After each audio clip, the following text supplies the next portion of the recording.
नमस्कार दर्शक बंधु, आज हूँ शनिवार दिन नवेम्बर मास 22 तारिख। आसतु जानिबा आज संपूर्ण खबर आ देश दुनिया सब बड़ खबर पर नजर पकाइबा। तेबे प्रतिदिन एमती गुरुत्वपूर्ण खबर देखा आम चैनल टी सब्सक्राइब करनियंतु। तेबे आसतु आज गुरुत्वपूर्ण खबर गुड़िक पर नजर पकाइबा। आज प्रथम खबर रही शीत दिन में घारिला बात्या भय। ओडिशा रे प्रबल वर्षा संभावना।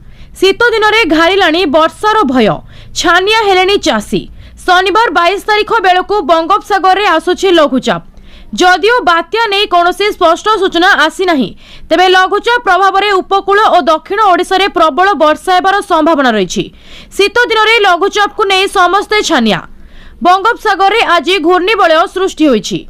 22 तारिख बेलू लघुचाप 24 रे अवपात और परवर्ती 3 दिन मध्य अधिक घनीभूत हेबा पई पाग अनुकूल रही। यह पश्चिम उत्तर पश्चिम दिग को गति करी घनीभूत होई दक्षिण बंगोपसागर रे बात्यार रूप नेबा संभावना रही। बात्यार संभाव्य गतिपथ नहीं कौनसी स्पष्टता एबे सुधा पाणीपाग विभाग स्पष्ट करि नाही।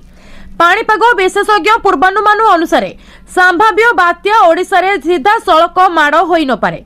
एहार प्रभाव रे 3 रु 4 दिन प्रबल वर्षा होई पारे। बात्यार प्रभाव आंध्र और तमिलनाडु उपरे पड़िबा संभावना अधिक। राज्य रे केवल दक्षिण और उपकूल ओडिशा रे प्रबल वर्षा होई पारे। बिलरे एबे अधा पाचिला धान पड़िछि। दिन केइटा मध्यरे अमल हेबो आ संभाव्य वर्षा को नै उपकूलर चाषी छानिया होइछंती। परवर्ती खबर अछि राशन कार्ड रु कटिला 2.25 कोटी हिताधिकारी नाम। आपणक ना नाही तो मागणा मासिक राशन योजनार हिताधिकारी मानकु सरकार एक बड़ झटका देइछंती। गत 4 रु 5 मास मध्यरे 2.25 कोटी अयोग्य हिताधिकारी नाम राशन कार्ड तालिकारु बाद दिया जाइछि। खाद्य मंत्रालयर जने वरिष्ठ अधिकारी अनुसार उद्देश्य हेउछि योजनार लाभ केवल प्रकृत रे योग्य लोकंक पाखरे पहुंचीबा निश्चित करिबा। एही योजना अधीन प्रति मासरे गरीब परिवार को 5 किलो मागणा शस्य जोगाई दिया जाए। पीटीआई अनुसार अनेक लोक जातीय सुरक्षा खाद्य सुरक्षा आईन अधीन अंतर्भुक्त होइतिबा जणा पड़िथिला, किंतु सेमाने चाकिरिया 4 चकिया जान रखिबा आय सीमा को अधिक आय थिबा व्यक्ति किंबा कंपनीर निर्देशक भाबे आय सीमारु अधिक आय थिबा व्यक्ति किंबा कंपनीर निर्देशक हेबा भली योग्यता मानदंड पूरण करि नथिले। खाद्य सचिव संजय चोप्रा कहिसंति जे संपूर्ण जांच परे एही नाम गुडी को बाद दिया जायछि। अनेक हिताधिकारी मृत्यु मध्य होइतिला, तथापि सेमानक नाम तालिका रे रहिछि, जाहाको एबे बाद दिया जायछि। केंद्र सरकार अयोग्य हिताधिकारी को चिन्हट करिसंति एवं राज्य गुडी सहित तालिका शेयर करिसंति। परवर्ती खबर अछि सरकार करिवे बड़ घोषणा। बढ़िबो अवसर प्राप्त कर्मचारी पेंशन। जानंतु ईपीएफओ रो नुआ नियम। कर्मचारी भविष्य निधि पांठे संगठन कर्मचारी पेंशन सह जड़ित एक बड़ परिवर्तन करने को प्रस्तुत होउछि। गणमाध्यम रिपोर्ट अनुसार ईपीएफओ दरमा सीमा 15,000 रु 25,000 को वृद्धि करने पाई एक प्रस्ताव प्रस्तुत करुछि।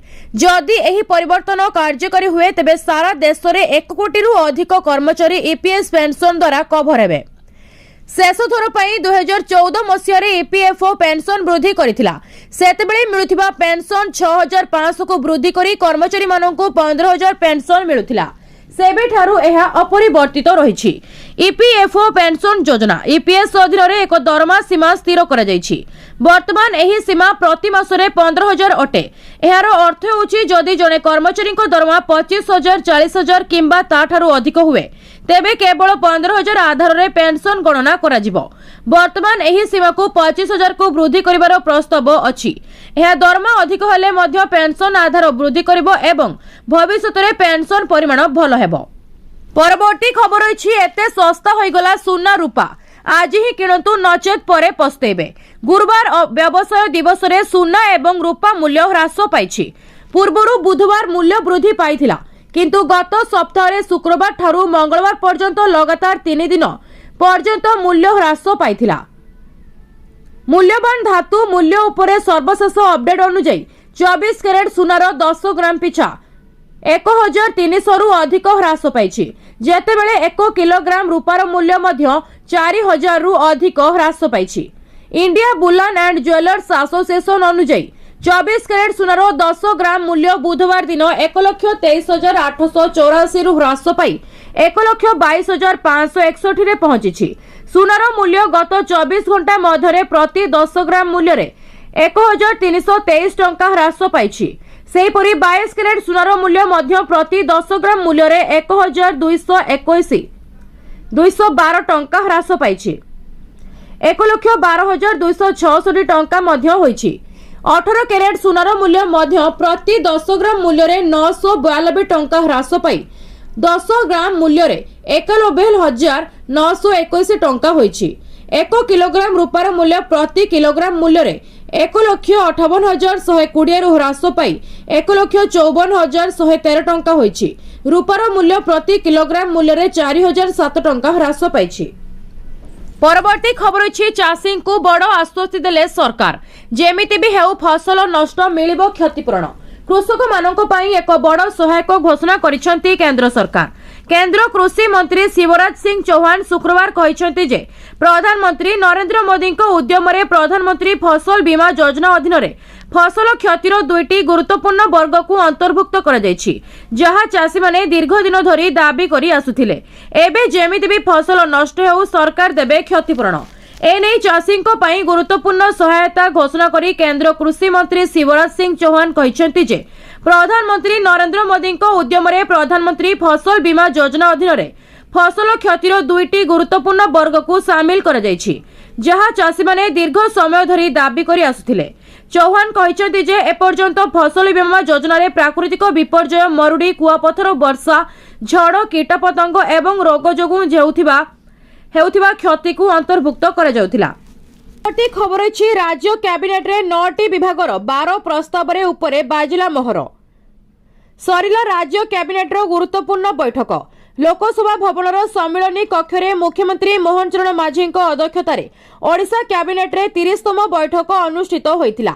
एथिरे 9टी विभागर 12 प्रस्ताव उपरे कैबिनेट मोहर बाजिछि। इस्पात और खनि विभागर 2टी प्रस्ताव उपरे मोहर बाजिछि। खनि चोरा चलन रोकिबाकू कठोर आईन को मंजूरी मिलिछि। एथिपाई आसिला नुआ आईन ओडिशा खनिज पदार्थ नियमावली 2025। नुआ आईन परे पुराना 2007 नियमावली को उच्छेद करिवो। लघु खनिज रिहाती नियम रे मध्य संशोधन होइछि। एणिकी लघु खनिज संपदर आवंटन पाई ई लैटरी व्यवस्था करा जायछि। आईटी समेत विभिन्न विभागर प्रस्ताव को मंजूरी मिलिछि। सेहीपरि एससीएसटी छात्र छात्री मेधावृत्ति वृद्धि को कैबिनेट मंजूरी दैछि। ओडिशा रे प्रतिष्ठा हेबो ग्लोबल कैपेबिलिटी सेंटर पाई आसीबो 1000 कोटीर पुंजी निवेश। जल प्रदूषण नियम रे संशोधन प्रस्ताव को अनुमोदन मिलिछि। यूनिफॉर्म सेवा कर्मचारी चयन आयोग गठन पाई मंजूरी मिलिछि।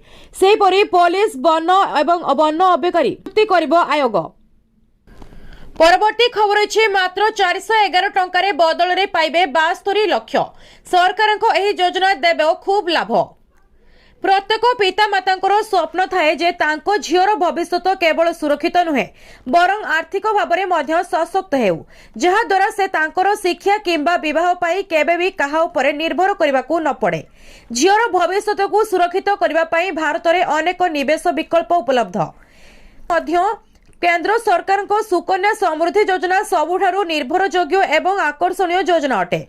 पोस्ट ऑफिस रो क्षुद्र संचय योजना मध्यरु गोटिए। एही योजना केवल आपणक संचय को सुरक्षा दिए नहीं बरं अन्य योजना तुलन में यथेष्ट अधिक सुध हार मध्य प्रदान करे।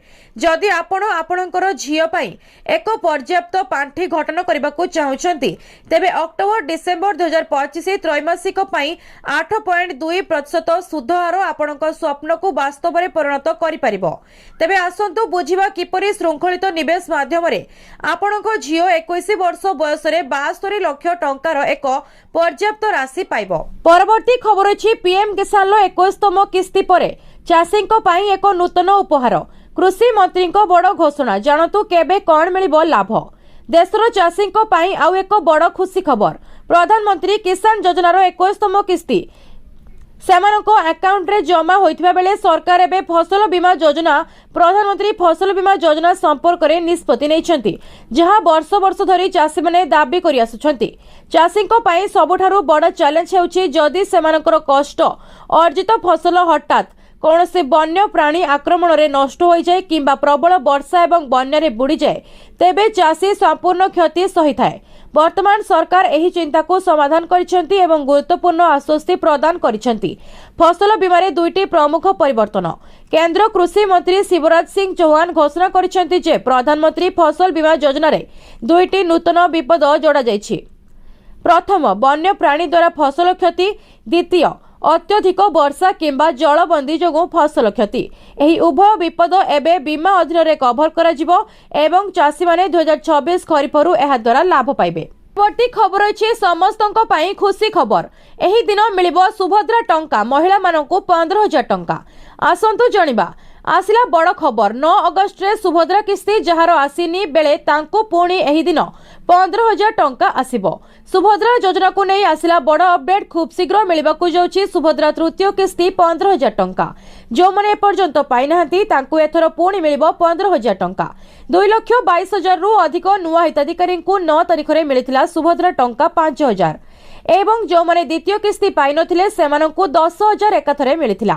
सेही दिन 200 कोटी टंका बांटिथिले मुख्यमंत्री मोहन माझी। एकाथरे दुईटी किस्ती रे 10,000 टंका पाइथिले महिला। उपमुख्यमंत्री प्रभाती परिड़ा एही अवसर रे कहिथिले जे महिला सशक्त हेले व्यवस्था सदृढ़ हेले देशर विकास हेबो बोली। एही षष्ठ पर्याय रे जो महिला माने मार्च 31 सुधा आवेदन करिथिले एवं योग्य विवेचित होइथिले सेमाने एही आर्थिक सहायता पाइथिले जहा समानकर आर्थिक कारबार को सहयोग करिवो। जो माने वर्तमान सुधा भी सुभद्रा योजना रु टंका न पाई एबे भी वंचित होइछन्ती सेमानकु चलित मासरे एकाथरे 3टी किस्तीर 15,000 टंका मिलिबो।